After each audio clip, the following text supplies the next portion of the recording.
Hey, welcome to episode 7 of the Inside Joseph Campbell series.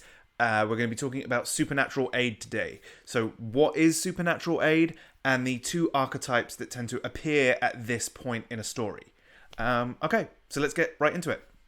So, heroes preparing for an adventure will meet with a character that gives them either ideas or items that will help protect them against anything dangerous in the special world.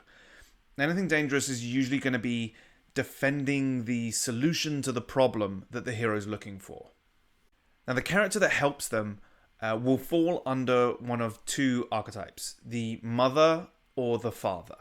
Now, the mother archetype and the father archetype refer to the function that a character serves in a story. I'm not talking about male characters and female characters. You can have female characters that represent the father archetype and male characters that represent the mother archetype. I just wanted to be super clear on that point. So the hero has to trust that anything learned or given is going to help them in the special world. They don't know how, they don't know why, but they're just going to have to trust that it's going to be useful. Now, as the hero goes on their journey and they get further into it, they'll realize everything in the special world is ultimately there for their benefit anyway. But they don't know that at this point in the story.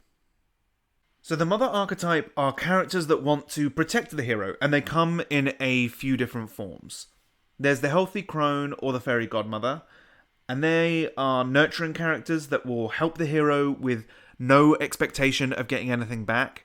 You can think in Cinderella, the fairy godmother there literally gives Cinderella everything and doesn't expect anything in return. Or Mary Poppins is also a great example of a fairy godmother type. There's the virgin.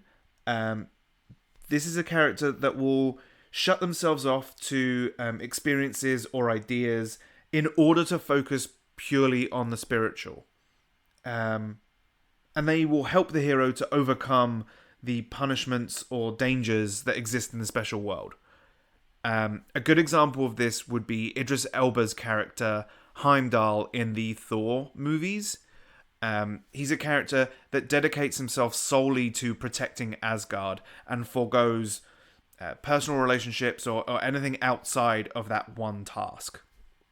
Then there's the Cosmic Mother, who protects the hero against everything.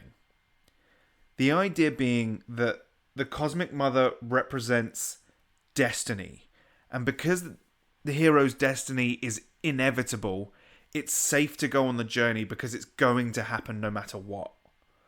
Now, the father archetype are characters that want to teach the hero something, and these characters will guide the hero with items and advice, just like the mother archetype will, but they'll also really encourage the hero to cross the threshold and get into the special world as quickly as possible. A good example of this would be like Gandalf in Lord of the Rings. He's sort of very apprehensive until he knows what's going on, and then he's like, here's the ring, off you go. Now, sometimes the character at this point in the story will be both the mother archetype and the father archetype at the same time. They'll be both protective and dangerous.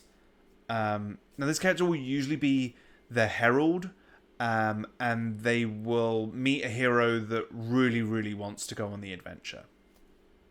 Now, this character wants to support who the hero is in the ordinary world, but they understand the lure of going to the special world. And the hero understands that following this character is unconventional or even irrational. But if they do, then they get to explore this whole new world of possibility. So that's everything on supernatural aid. If you have any questions, put them in the comments below and I'll answer any that I can. Thanks for watching. If you enjoyed the video, like and subscribe below, and I'll see you next week for the crossing of the threshold. Thanks very much. Peace.